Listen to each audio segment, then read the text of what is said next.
orang, kemudian diwariskan kepada generasi berikutnya. Ada yang tahu contoh dari tradisi itu apa aja? Boleh ya. Tradisi itu ada tradisi keluarga dan tradisi di masyarakat. Nah, tradisi di keluarga itu contohnya kita makan malam bersama, itu kan tradisi keluarga ya. Iya. Ada lagi yang mau kasih contoh tradisi keluarga itu apa aja?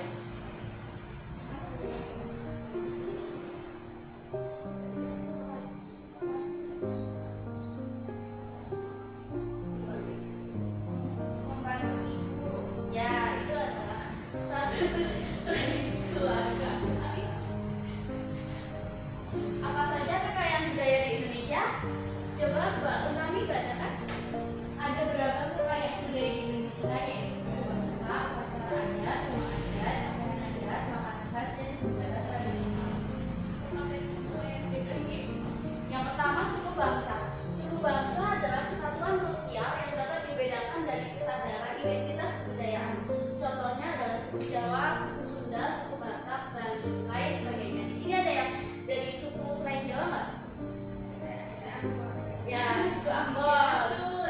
Jawa. Yang kedua itu ada makanan khas ya. Makanan khas adalah sebuah hidangan yang berasal dari suatu wilayah tertentu. Contohnya gudeg dari terus pempek ya.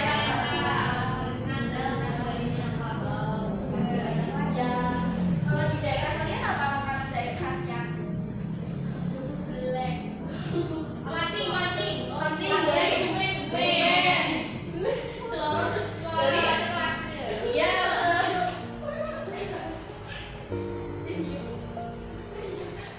Selanjutnya pakaian adat. Pakaian adat adalah sebuah kostum yang berfungsi sebagai identitas dari sebuah daerah. Contohnya beskap atau pakaian adat Jawa dan besaan pakaian adat Madura.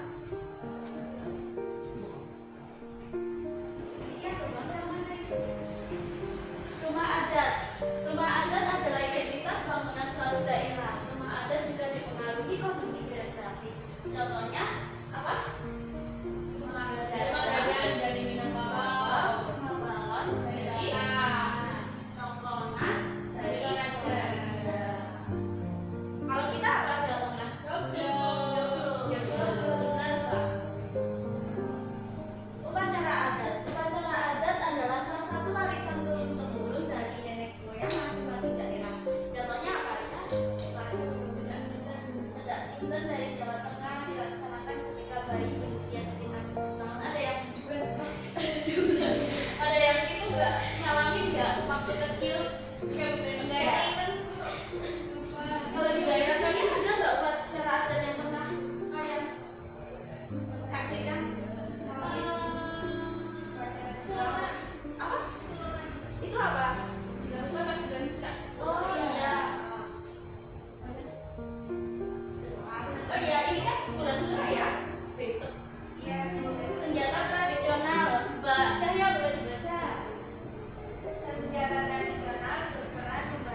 lah ya.